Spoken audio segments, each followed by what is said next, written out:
Meus amados irmãos e amigos, eu quero cumprimentá-los, que a paz do Senhor Jesus seja com todos vocês. É um privilégio muito grande estar aqui hoje, poder compartilhar com os irmãos desse tempo de comunhão e da mesa do Senhor nesta noite. Eu quero desde já agradecer a Deus pela vida do pastor Jonathan, verdadeiro apóstolo de Deus, que hoje está longe dos nossos olhos, mas não está longe do cuidado de Deus, das nossas orações e do nosso amor. E agradecer e louvar a Deus pela vida do pastor Silas Tostes, sua família, que nos recebem aqui juntamente com o ministério da igreja, de maneira singular, com toda a generosidade, com todo o amor cristão, com toda a fraternidade. Eu quero saudá-lo em nome da minha família, em nome da nossa igreja, que é a sua igreja também, a Igreja Brasil para Cristo. Aqui hoje eu quero estender também a minha saudação aos demais pastores desse ministério. Tive a alegria de abraçar também o pastor Elvimar, que com sua esposa Rose são parte da Igreja Brasil para Cristo em Jaguariaíva, que fica ali é norte do Paraná, não é? A 400 quilômetros. É uma satisfação muito grande abraçá-lo e cumprimentar o Jonathan Júnior, um grande amigo, irmão, um companheiro. Uma alegria também poder abraçar os meus amigos Aymar e a Lili, são pessoas de Deus. A Lili é uma grande missionária que tem sido enviada e abençoada por esta igreja e se tornado uma referência na região e no estado, não apenas pelo seu trabalho, mas pelo seu bom testemunho em Cristo. Eu quero louvar a Deus pela sua vida, pela vida do meu amigo Joca, e dizer também que é uma satisfação ter aqui comigo hoje o pastor Sebastião, que eu vou pedir que fique em pé, porque ele está comigo trazendo o abraço da Igreja Brasil para Cristo, aqui de Araçariguama, para todos vocês. Ao lado dele o pastor Júlio, vou pedir que fique em pé, pastor da Igreja Brasil para Cristo em São Roque, e vou apresentar a vocês também o nosso pastor de alumínio, pastor Donizete. Quando vocês forem abraçá-lo, por favor, tomem cuidado, porque é um pastor de alumínio.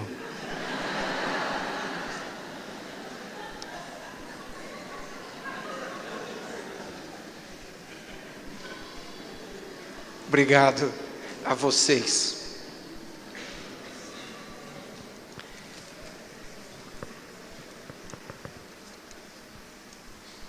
Eu quero convidá-los, meus irmãos, para abrirem, por favor, a Bíblia Sagrada no livro de Hebreus. Hoje, coincidentemente, também é a Santa Ceia em nossa igreja em Arujá. Eu normalmente não saio de Arujá no dia de hoje, Santa Ceia. Eu fico quase todo mês fora, prego um domingo por mês na igreja e normalmente no dia de hoje, no dia da Santa Ceia, é o dia que nós reunimos todas as nossas congregações, celebramos ao Senhor numa grande festa. Então Bernadette está lá juntamente com os demais pastores e Deus colocou no meu coração uma sede de estar com vocês aqui hoje, uma fome muito grande de estar com vocês hoje aqui. Eu acredito que Ele tenha preparado esse tempo, este momento. Então, ao mesmo tempo que estamos aqui, a nossa igreja, que é a igreja de vocês em Arujá, também está se organizando. Daqui a pouco estará celebrando a Santa Ceia lá. Livro de Hebreus, capítulo de número 11.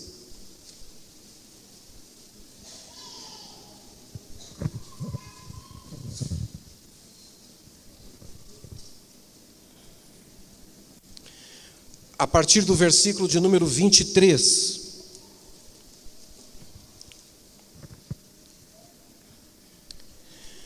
Pela fé, Moisés, já nascido, foi escondido 3 meses por seus pais, porque viram que era um menino formoso e não temeram o mandamento do rei. Pela fé, Moisés, sendo já grande, recusou ser chamado filho da filha de Faraó, escolhendo antes ser maltratado com o povo de Deus do que por um pouco de tempo ter o gozo do pecado, tendo por maiores riquezas o vitupério de Cristo do que os tesouros do Egito, porque tinha em vista a recompensa. Meus irmãos e amigos, eu abro a Bíblia Sagrada nesta noite e esta palavra fé, ela salta das páginas da Bíblia e ela se torna a base da mensagem que eu preciso compartilhar com vocês da parte de Deus. E quando nós falamos de fé, a Bíblia Sagrada elenca numa galeria homens e mulheres que não foram perfeitos, que tinham limitações, que tinham defeitos, mas todos eles em comum tinham essa confiança na capacidade de Deus de cuidar da sua vida, de dirigir o seu destino, de cumprir na vida deles aquilo que havia dito que faria, de terminar aquilo que havia começado. Eles todos entendiam que Deus não está nesta vida e neste mundo construindo um vale de obras inacabadas. E Ele que tem poder para começar, tem poder para terminar a boa obra que começou, independentemente da lógica, independentemente das circunstâncias. Todos eles entenderam e compreenderam que a matemática de Deus é completamente diferente da matemática humana. E na matemática de Deus, Ele primeiro estabelece o resultado e depois Ele monta as operações. Na matemática de Deus, um vale de ossos secos, depois de liberada a palavra, se transforma num lugar onde se posiciona um exército poderosíssimo. Na matemática de Deus, um pequeno moço entra em combate com um homem de quase 3 metros de altura e o vence. Na matemática de Deus, poucos peixes e poucos pães alimentam uma multidão. Que na matemática de Deus, um pouco de farinha na panela e de azeite na botija podem alimentar uma família e o profeta por mais de 3 anos. Estas pessoas compreenderam que na matemática de Deus, 2 mais 2 vão ter como resultado aquilo que Deus precisa que produza como resultado.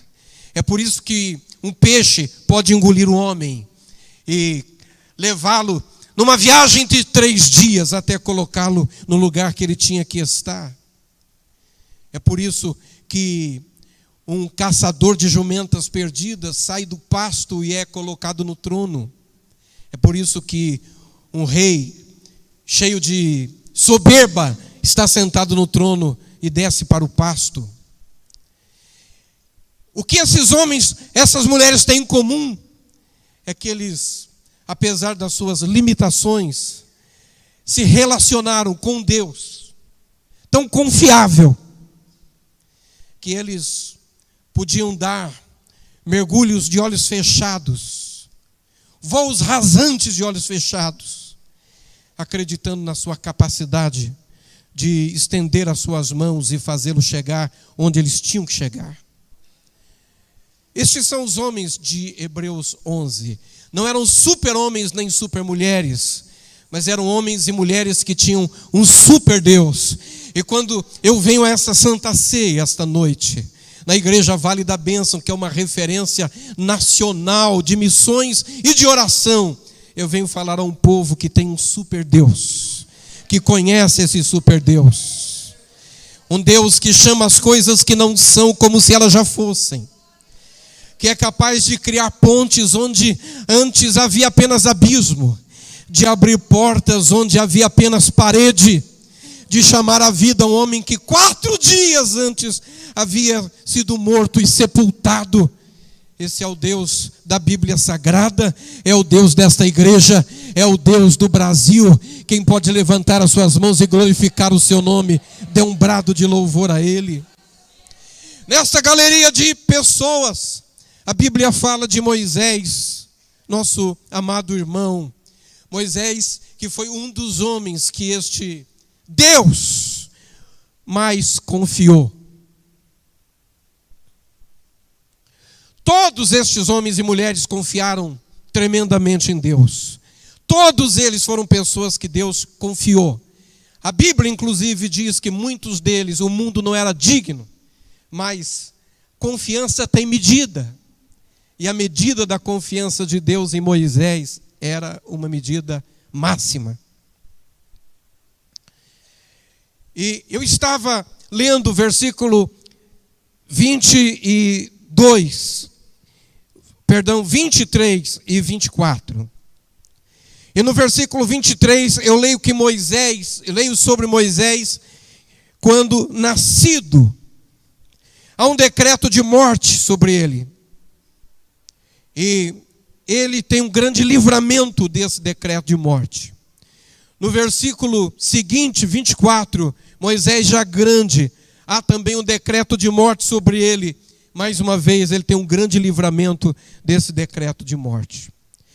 Entre o versículo 23 e o versículo 24, existe uma trajetória, existe uma história, existe uma escadaria, existe um caminho. No versículo 23, Moisés não chegou. No versículo 24, Moisés não chegou ainda ao topo da escada, mas ele está adiantado na escada, não está mais no primeiro degrau. Ele tem que enfrentar desafios, como os que o envolveram no seu nascimento.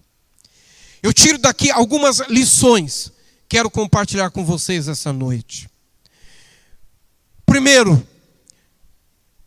Primeira lição que eu aprendo: quando Deus marca uma pessoa e Ele estabelece sobre a vida dessa pessoa um propósito diferenciado, um chamado especial, antes que a porta da dimensão desse chamado, da materialização desta bênção de Deus, se apresente para esta pessoa. Antes que no mundo natural se perceba que há uma bênção de Deus, uma resposta de Deus, uma providência divina, um cuidado de Deus. O mundo espiritual, antes do mundo natural, percebe, identifica o movimento espiritual em torno desta pessoa, do projeto de Deus na vida dessa chamada, desse chamado. E quando o mundo espiritual se organiza, se alinha com o propósito de Deus, as potências espirituais da maldade também se organizam para resistir, para obstacular, para impedir o cumprimento do propósito de Deus. Percebo que quando eu estou próximo de viver uma nova fase, uma nova dimensão espiritual, repentinamente se levantam resistências que eu não tinha vivido nem experimentado até então.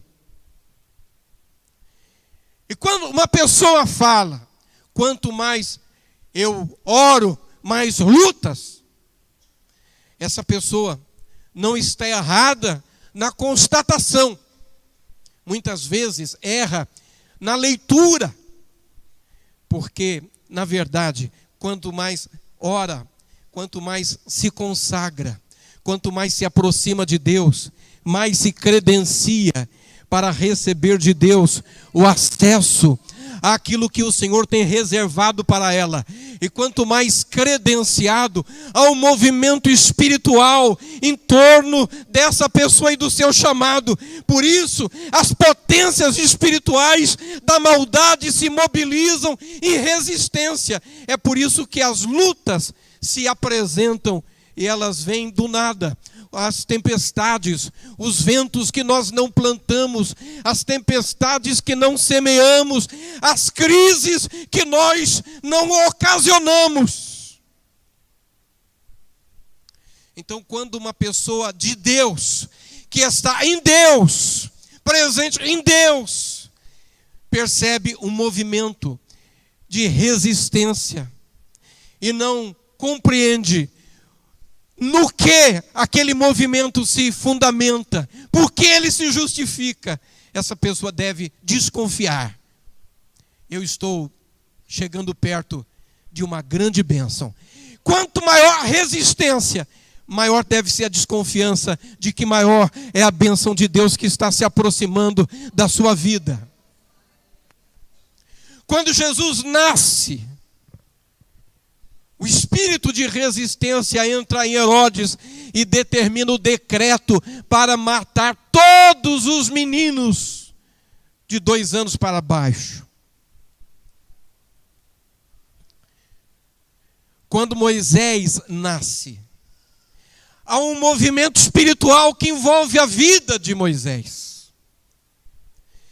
E as potências espirituais, antes de que aquilo fosse percebido no mundo natural, identificam que o movimento que está acontecendo, embora Satanás não saiba o futuro, o movimento indica que se ele não parar aquele projeto, se ele não parar aquele movimento pode implicar em alguma coisa que vai pará-lo, que vai atrapalhá-lo. Então fica claro para mim que quando o inferno se levanta contra a vida de um crente, não se levanta por causa de pecado, nem por causa do passado, porque Satanás não está preocupado com o passado de ninguém. Até porque quem está em Cristo, nova criatura é. As coisas velhas passaram e tudo se fez novo. Mas quando o inferno se levanta, quando as potências espirituais reagem, é porque há uma preocupação com o futuro. Satanás não está preocupado com o seu passado, mas ele tem uma grande preocupação com o seu futuro. E quando ele vê esse movimento espiritual em torno de você, em torno da sua casa, da sua família, do seu chamado, não sabendo onde aquilo vai dar, o que aquilo vai produzir, ele sabe, ou eu paro ela agora, ou ela vai me parar depois. Ou eu paro ele agora, ou ele vai me parar depois. É por isso que a igreja fria, ela não tem essa resistência. Mas quando a igreja se aquece no fogo do altar de Deus, quando a igreja se aquece no avivamento do Espírito, ela começa a ter resistência. Não houve igreja mais perseguida no Brasil do que foi a igreja, o movimento de avivamento que nós experimentamos na década de 60 e início da década de 70.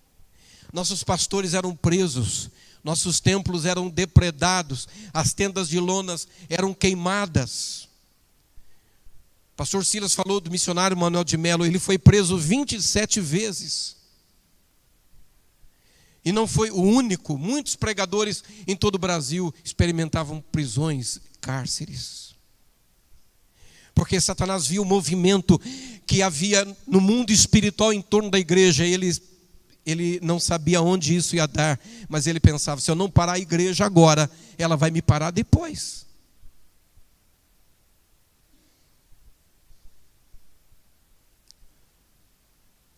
Ele não conseguiu parar a igreja.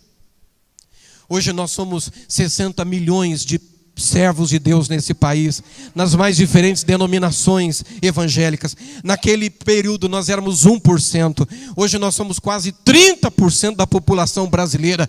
Onde Satanás vai, ele dá de cara com uma pessoa que teme a Deus, que honra a Deus, que serve a Deus, que honra o Senhor Jesus, que tem o seu nome escrito no livro da vida. E daqui a 10 anos, no máximo, nós seremos mais do que metade da população brasileira. Porque nem que todos os demônios do inferno dessem as mãos, eles poderiam parar a igreja e o projeto de Deus com essa nação, o projeto de Deus com este país. Quem crê nisso, levante a mão e diga amém. Então, o mundo espiritual começa a viver um movimento. As potências espirituais da maldade sabem que precisam frear aquela criança. Alguma coisa envolvida com aquela criança será grande. Alguma coisa vai atrapalhar os planos do diabo. Então vem um decreto de morte sobre todos os ventres, sobre todas as crianças que vão nascer dos filhos dos hebreus.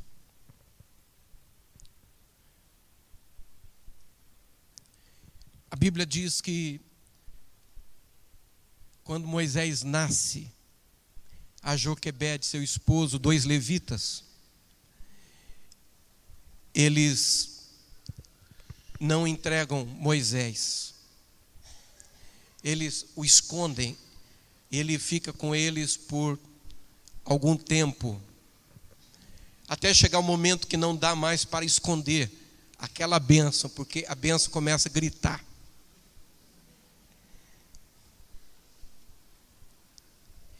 Não dá para esconder a bênção. Então, como não dá para esconder a bênção, Joquebede faz um cesto de vime. Ela betuma o cesto. Ela coloca aquela criança no cesto. E ela vai ao rio Nilo. E deposita o cesto no rio.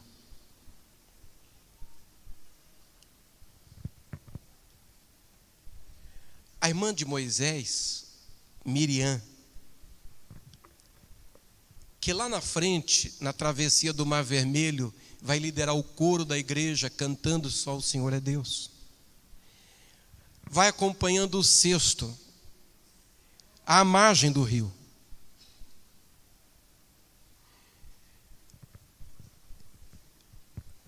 O cesto vai descendo a correnteza. Miriam, escondida, vai correndo e vai acompanhando. E é incrível o que acontece. O Nilo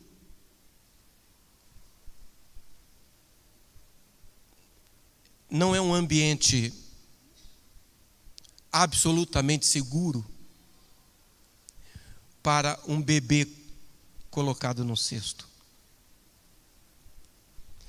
Ela vê quando aquele cestinho parece que vai ser tragado pelos redemoinhos, mas ele misteriosamente dá a volta, ele manobra. Ela vê quando aquelas serpentes do Nilo aparecem e o cestinho desvia, manobra e segue o seu trajeto. Ela vê quando os crocodilos do Nilo se aproximam do cesto e ela pensa: meu irmão escapou dos soldados, escapou dos redemoinhos, ele escapou das cobras, mas olha o tamanho do crocodilo.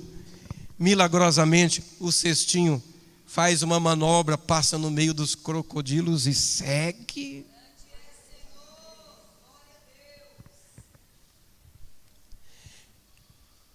Que momento tenso. Mais tenso ainda quando lá para frente ela vê um grupo de moças dentro do Nilo. E ela percebe que uma delas é a princesa, a filha do faraó. Exatamente quem havia decretado a morte do seu irmãozinho. Aí parece que a história vai ter o seu ponto final. Parece que o ponto final da história é exatamente a presença da princesa no rio. Porque pior do que o crocodilo, os redemoinhos, as serpentes, é ali no rio aquela moça, filha do faraó, cheio de ódio aos meninos hebreus. Ela tinha que estar exatamente naquela hora, naquele dia, naquele momento, dentro do rio. E interessante, aquele cestinho que parecia manobrar e sair-se dos perigos, ele vai de encontro com a princesa, como se fosse de encontro com a própria morte, para o abraço da morte. Miriam via o cestinho. Ela não via a mão que pilotava o cestinho. Era uma mão invisível. Quando eu olho nesse texto bíblico, esse cesto, eu vejo semelhanças e diferenças, por exemplo, com uma outra embarcação que foi a Arca de Noé. O cesto de Joquebede e a Arca de Noé tinham semelhanças e diferenças radicais. O cesto era pequeno, a arca enorme, o cesto frágil, a arca robusta. A arca foi construída para ser embarcação, o cesto foi improvisado embarcação. A arca foi idealizada por Deus. O seu projeto foi entregue a Noé. O cesto foi idealizado por Joquebede e seu esposo. Mas Deus nunca vai deixar de fazer a sua parte quando nós fazemos a nossa parte. Agora, o que o cesto e a arca, o cesto de Joquebede e a arca de Noé tinham em comum? Eles tinham em comum, primeiro, que os dois foram canais para se neutralizar um decreto de morte. A arca foi o caminho, a porta da vida para Noé e a sua família. O cesto foi a porta da vida para o pequeno Moisés. o cesto e a arca não tinham leme. Nem a arca de Noé tinha leme. E nem o cesto tinha leme. Leme pressupõe controle. Nesse caso, a falta de leme, tanto na arca quanto no cesto, indicavam que nestes casos Deus não dividia o controle com ninguém, nem com Noé, e nem agora dividia com Miriam ou com Joquebede. Ele era o piloto da arca e ele era o piloto do cesto. Nesta noite, Deus é o piloto desta igreja, Ele é o piloto da sua casa, Ele é o piloto da sua família, Ele é o piloto da sua vida, Ele é o piloto deste povo. E quando Deus é o piloto desta embarcação, Ele elegeu esse critério. O controle não está compartilhado. Aquilo que é de Deus, que é consagrado a Deus, que está na mão de Deus, Ele não compartilha o comando e nem o controle. Sou eu que me submeto à sua vontade. É incrível, porque até Jesus, que é um tipo, que é tipificado no cesto, que é tipificado na arca, quando a sua vontade e a vontade de Deus colidem, atrás de uma pedra, no jardim do Getsêmani, suando sangue, ele diz: Pai, se for possível, passa de mim este cálice, sem que eu beba. Mas nem com Jesus o Pai compartilhou o leme daquela embarcação. Por isso que ele renuncia à sua vontade em detrimento da vontade de Deus, quando ele diz: não se faça a minha vontade, mas a tua vontade. Aos discípulos ele teria dito anteriormente, dias antes: uma comida eu tenho para comer, que vocês não conhecem. A minha comida é fazer a vontade do Pai que me enviou. Tanto no caso da arca, quanto no caso do cesto, eu vejo uma mão invisível, garantindo que, independentemente dos riscos e dos perigos, essa embarcação vai chegar no lugar que ela tem que chegar. Ela vai pousar no lugar que ela tem que pousar.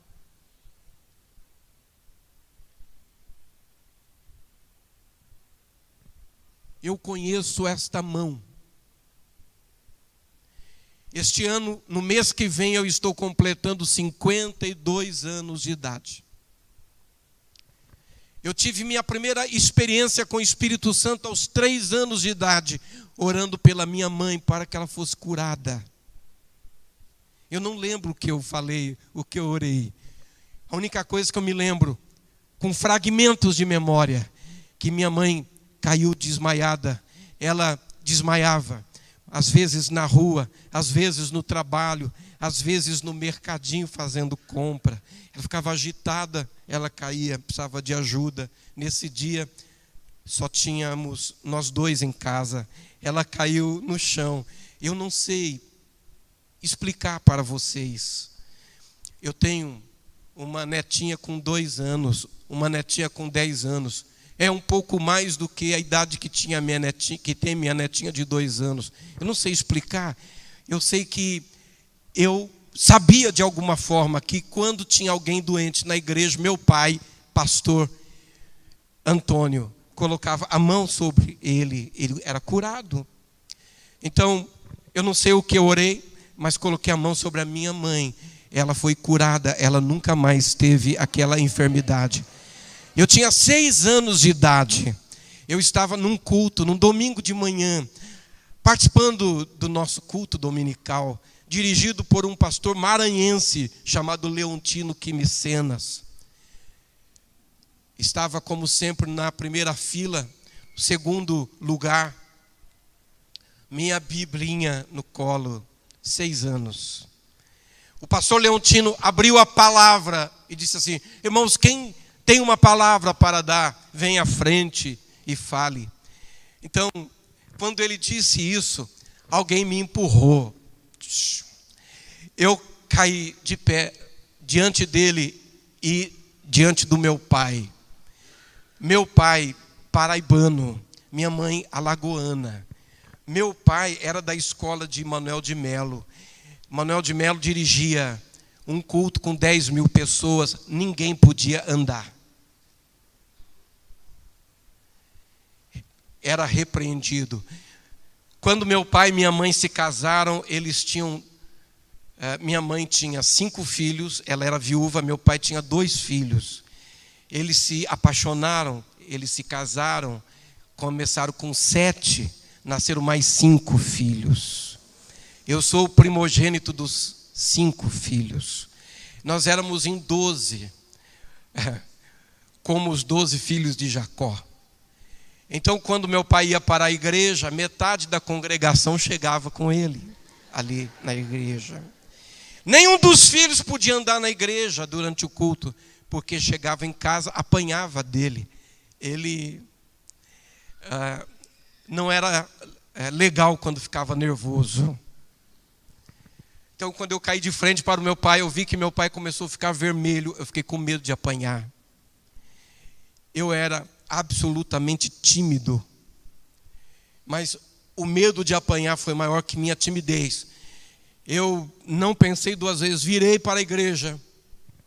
Saúdo os irmãos com a paz do Senhor. Eu preguei minha primeira mensagem.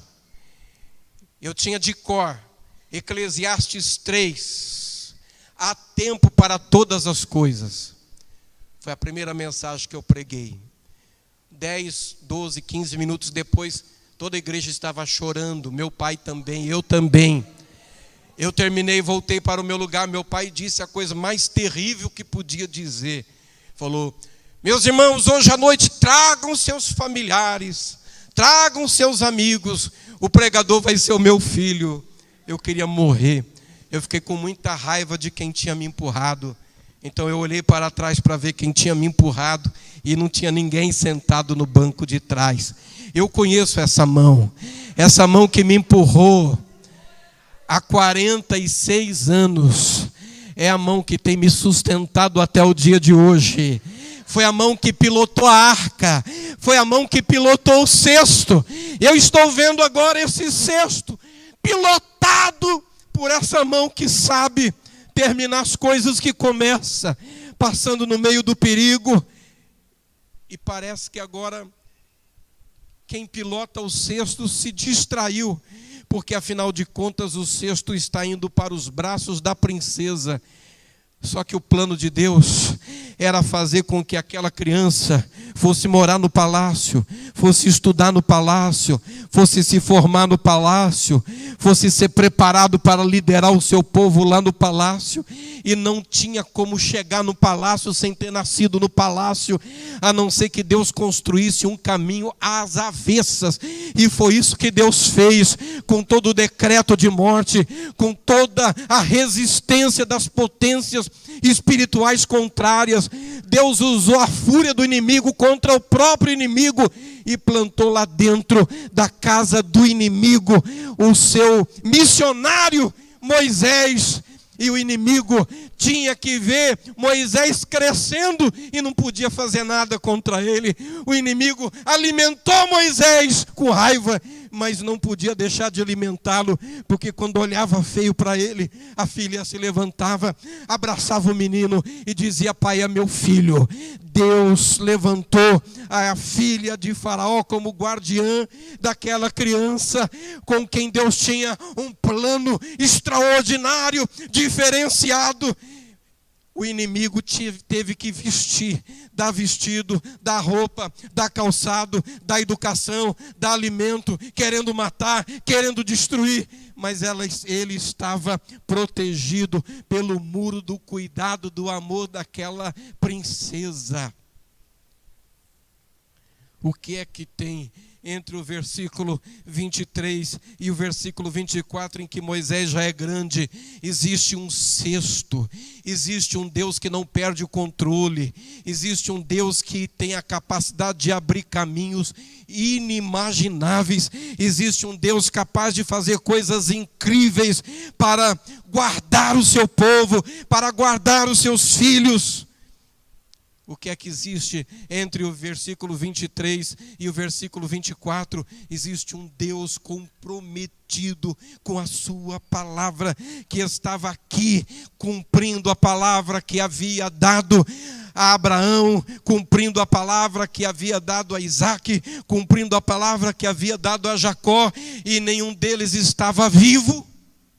Mas o compromisso dele era com a sua própria palavra. Eu quero que você ouça essas duas coisas que eu vou lhe dizer.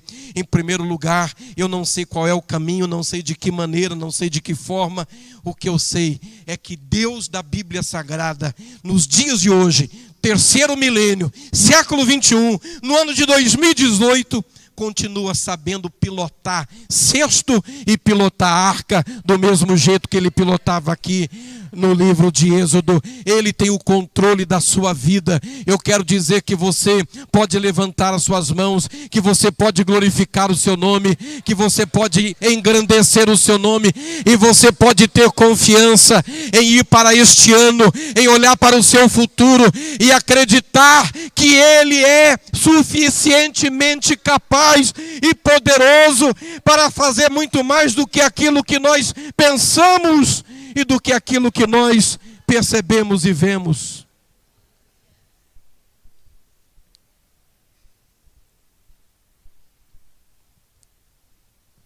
Em segundo lugar,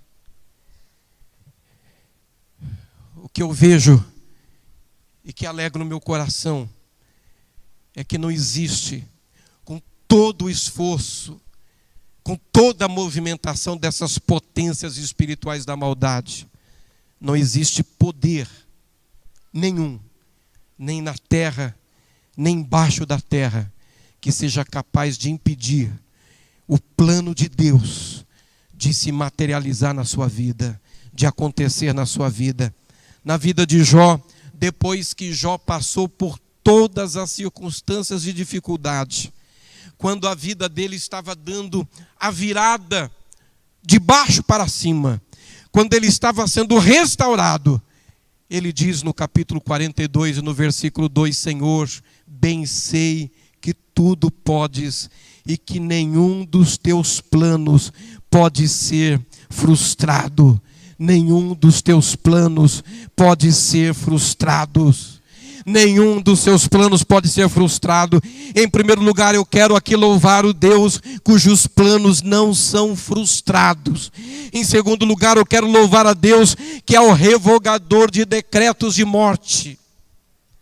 Em terceiro lugar, eu quero louvar a Deus cuja mão invisível tem capacidade de continuar conduzindo a nossa vida, guiando o nosso barco, conduzindo o nosso destino pelos pastos verdejantes, pelas águas tranquilas, e fazendo uma mesa, preparando uma mesa diante dos nossos inimigos, e ungindo a nossa cabeça com óleo, e fazendo com que o cálice transborde, e estabelecendo que bondade e misericórdia sigam-nos durante todos os dias da nossa vida. Essa noite nós estamos reunidos, meus irmãos, para celebrarmos a Santa Ceia do Senhor. A Santa Ceia do Senhor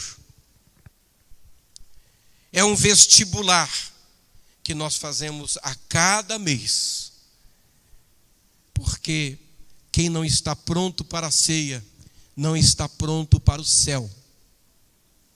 O céu é uma realidade absoluta.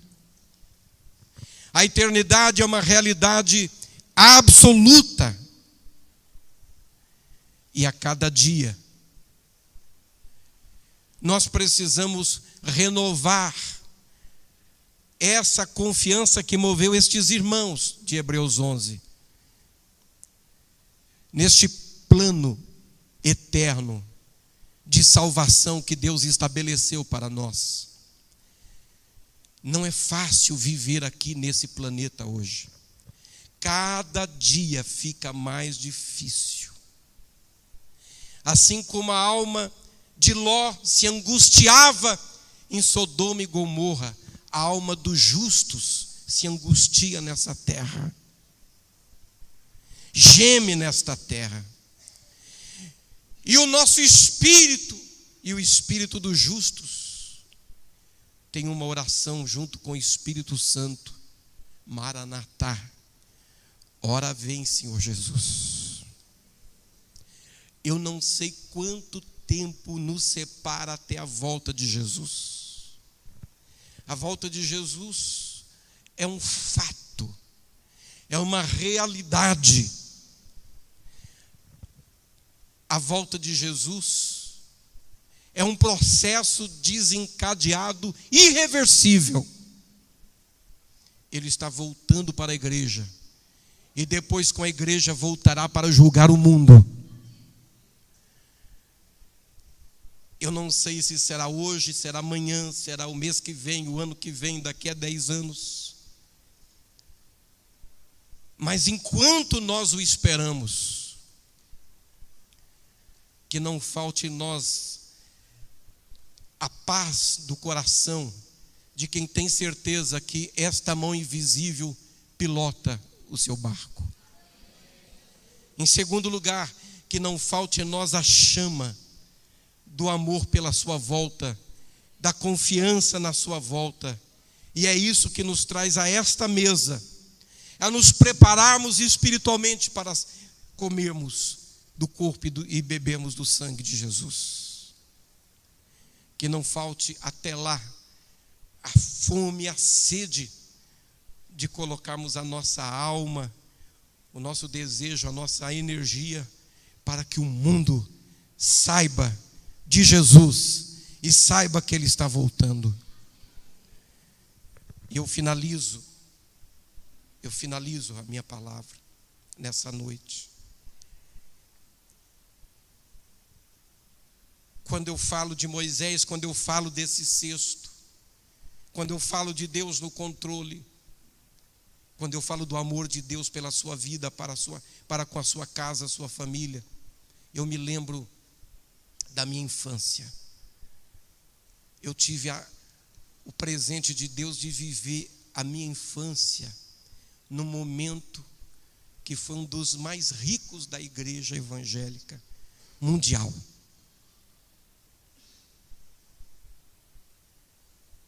Era um momento em que muitas coisas sobrenaturais aconteciam e eram normais na igreja, naturais. Por exemplo, era muito difícil naquele período, naquele tempo na história da igreja, uma pessoa em pecado ir para a igreja sem se sentir ameaçada pelo perigo de no meio do culto se levantar um profeta de Deus com autoridade e exortar ao quebrantamento. Era muito difícil. Em Santa Isabel nós tínhamos uma irmã profeta pequenininha chamada Mariazinha. Ela era da juventude, e a nossa juventude era uma juventude de muita oração. E quando um jovem tinha um problema, não sentava perto da Mariazinha, evitava, que a Mariazinha era um problema sério. Tinha alguns hinos que se cantava no culto que não podia cantar porque ela se alegrava de tal forma, e ela tinha um cabelo bem duro. O cabelo dela, literalmente, isso não é brincadeira, começava a se levantar. Sai de perto da Mariazinha, porque vinha o foguete. Eu me lembro de um culto em que foi ao culto o prefeito da cidade, que não era como aqui hoje, que a cidade tem uma missionária prefeita, uma mulher abençoada. Cada inauguração que a gente vai, amar, parece um culto, mais do que inauguração. E aquele prefeito senta, não tinha lugar na igreja. E meu pai tinha dito para mim, olha, não deixa sentar do lado da Mariazinha. E ele atrasa, e quando ele chega, a igreja lotada, só tinha lugar do lado da Mariazinha. Então, o pessoal do louvor foi orientado para cantar aqueles hinos que sabiam que a Mariazinha não gostava muito, não eram aqueles hinos. Mas de repente começaram a cantar um hino. E eu me lembrei, esse não pode.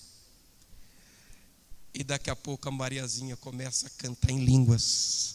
Cantar em línguas, o cabelo fica em pé, ela fica em pé, começa a pisar nos sapatos do prefeito, tal. E Deus entrega uma palavra para ele, tremenda. E no final do culto, meu pai e eu, assim, muito sem jeito, íamos pedir perdão a ele. E meu pai perguntou: prefeito, o senhor gostou do culto? Ele falou: eu gostei. Mas sabe o que eu gostei mesmo daqui, hoje? Quem que é aquela moça ali? Era Mariazinha.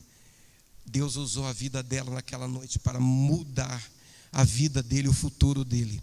Eu me lembro, pastor Silas, de um senhor, chamava-se Abraão. Abraão era um israelita alto, magro, quase 2 metros de altura, já ancião, de barba branca, cabelo branco. Ele tinha se casado com uma irmã, membro da igreja, irmã Isabel, também agora de idade, e ele disse: eu só vou me converter o dia que alguém falar de Jesus para mim na minha própria língua.